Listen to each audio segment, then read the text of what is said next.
नमस्कार नमस्कार। ये हमारे रज्जू की नौटंकी यहाँ पे हो रही, किसके यहाँ हो रही है सोमनाथ?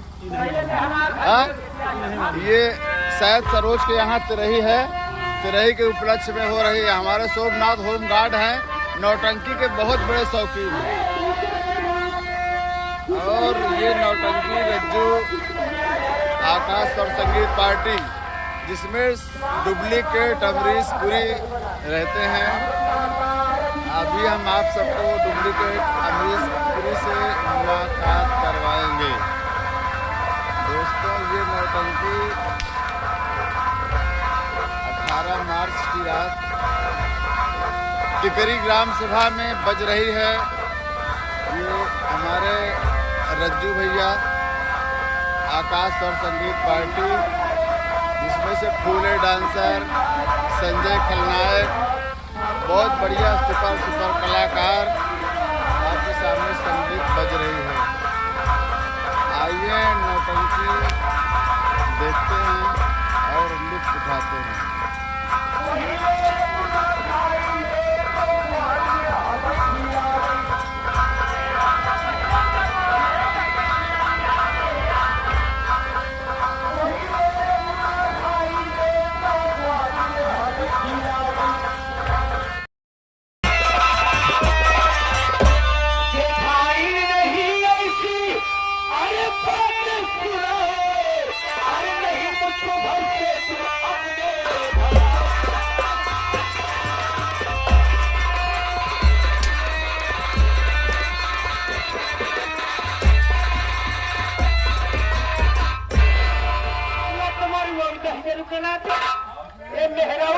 बिहार के चक्कर में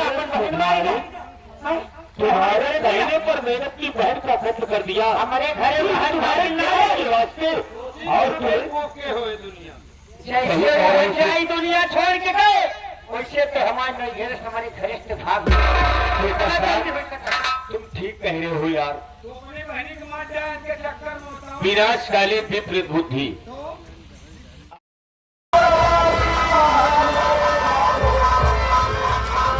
ये रज्जू भैया की नौटंकी बज रही है। सुबह के 7 बजे हुए हैं। संगीत का आखिरी दौर चल रहा है। और आइए मिलते हैं संजय खलनायक जी से। शिव प्रसाद कॉमेडियन मंच पर हैं।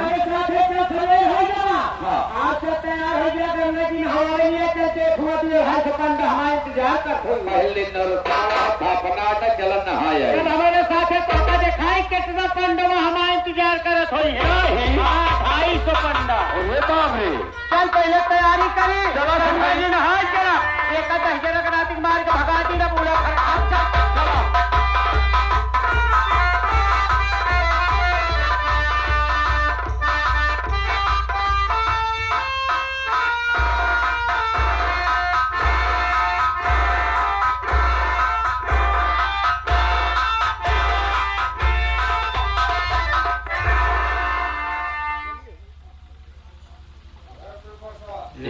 संजय खलनायक जी आ गए हैं मंच पर। अबे अभी तक हाँ मेरा लड़का विमल ये शुभ संदेश लेके मेरे पास नहीं आया। ये सराम जादे भलवा को जान से मारा कि नहीं? हो सकता है आते ही हो। अब ऐसा नहीं, तुमको मालूम होना चाहिए उस सराम जादे भलवा की बहन मधुआ को घर से बाहर निकलवाने वाला कौन है? आप है। और अपने लड़के को शराब पिला के और उसकी बीवी के खिलाफ भड़काने वाला कौन है? आप हैं। और शराब भलवा की बहन मधुआ जो उसके बच्ची पैदा हुई थी, उसके दूध में जहर मिलवाने वाला कौन है? आप ही मिलवाए थे। और भलवा हराम जादे को उसकी बहन से मिलने के लिए रोकने वाला कौन है? आप ही थे। इसके बावजूद भी मेरा लौटा मुझको बहुत अच्छा समझ रहा है। उनके शरीर पहले नहीं भाई। अरे ऐसा नहीं, खोपड़ा का खोपड़ा है। ये है कि कंप्यूटर से ज्यादा काम करता है, बहुत तेज भागता है। चोपड़ा, अब तुम्हारा खोपड़ा भागेगा नहीं, अब सी हो जाएगा।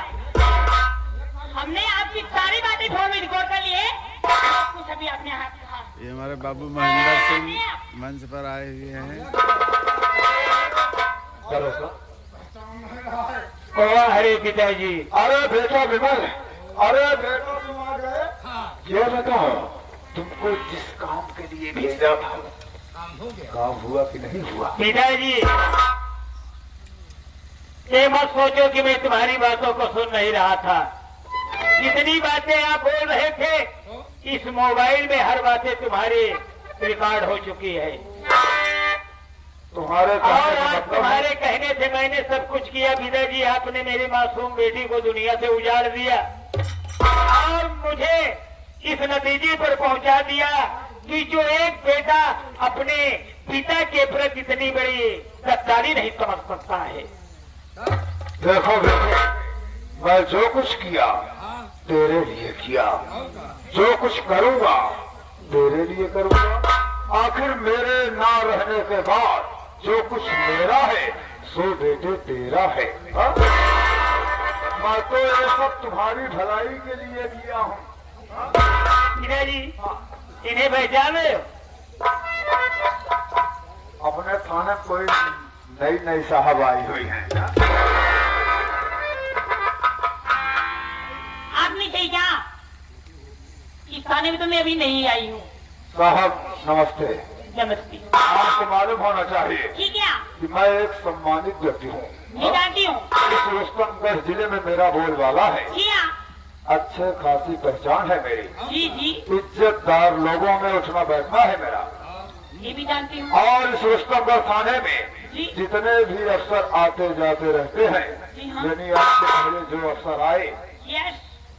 मैं सबसे पहले जा करके जी, उनसे मुलाकात करता हूँ ये तो हर एक आदमी की पहचान है। और जी मैं उनको कहता हूँ कि साहब जितने दिन आप हमारे रुस्तमगढ़ जिले में इस थाने में रहोगे, जी हाँ, हमारी तरफ से आपको कोई कमी नहीं होने पाएगी। अच्छी बात है। उनकी पूरी खातिरदारी करते हैं हम लोग। कहने का मतलब है, मतलब जैसे देखिए साहब, ठीक है। देखिए जो आपसे पहले साहब आए थे, जी मैं कसम खाता हूँ, हाँ हाँ, कसम भोलेनाथ की सत्य कह रहा हूँ, आपसे पहले जो साहब यहाँ आए हुए थे उनका हमारा ले दे के महीने में 15,000 देता। मतलब साहब क्या है? आप नए साहब आए हैं, देखिए हमारा धंधा बिजनेस कारोबार इतना बड़ा है कि हमको पुलिस प्रोटेक्शन की जरूरत लगी ही रहती है, इसलिए हमको देना पड़ता है। साहब 10,000 और बढ़ा दूंगा, 25,000। हमारी जिसके से आप लगा गया अभी सब है, तो ये भी आप इनको ऑर्डर कर देंगे।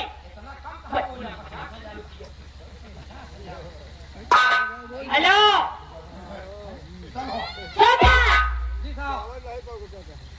इसके आगे किसी उनकी तुम कर रहे हो? चुपचाप इनके हाथ में हथकड़ी लगाओ पहले और ले चलो इन्हें हवा किया नहीं। मेरे थाने चौकीदारी पा गया क्या तू?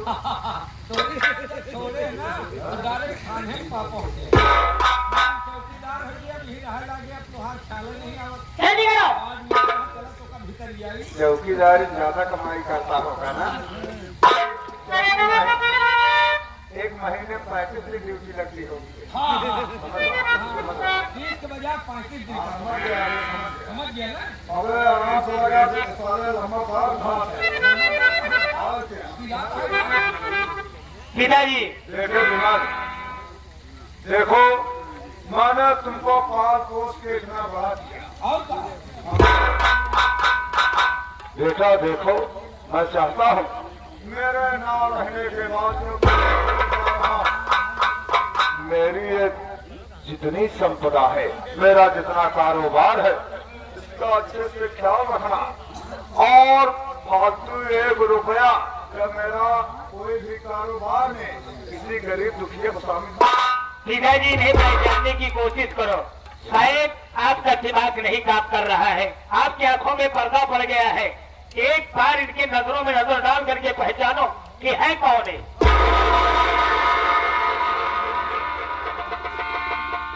एक है ना चोपड़ा जी, इतनी हैरत में आप क्यों हो रहे हो? आप मुझे पहचाना चाहते हो?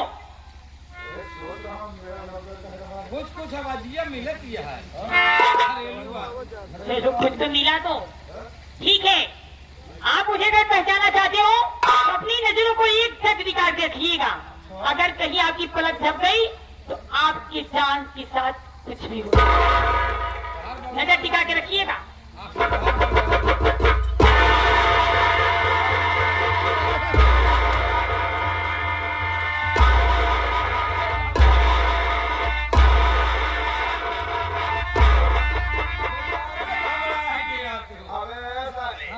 मेरा लड़का है और मेरी बहू जो है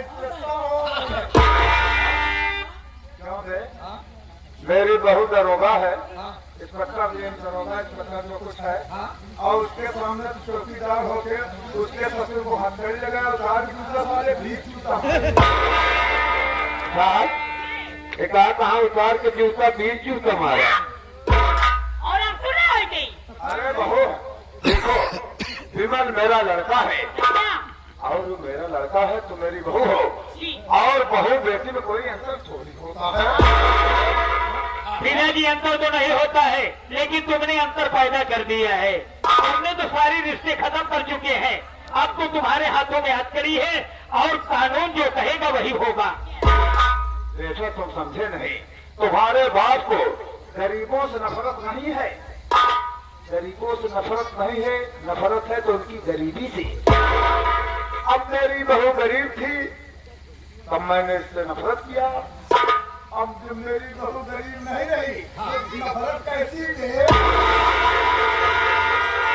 कुछ नहीं विदा जी, अब तो तुम्हें कानून के हिसाब से जेल जाना ही होगा और इसकी सजा तुम्हें जरूर मिलेगी। समझदार अगर जरा मौका वहीं हम पेलन चढ़ाई थे।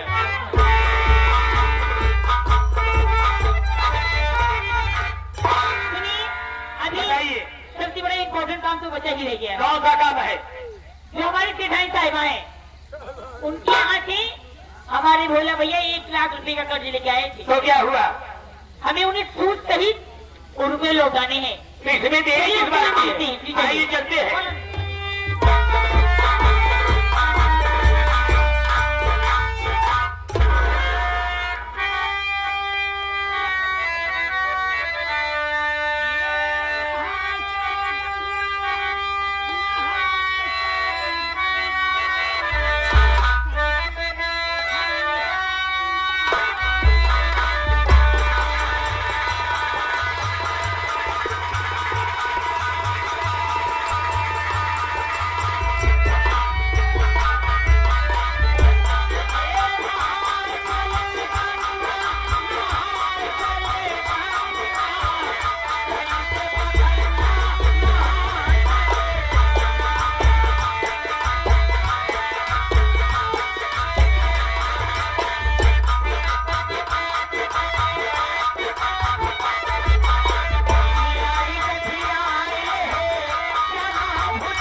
आओ कैसे दई हरा के नाती तू संभाल के बात करा।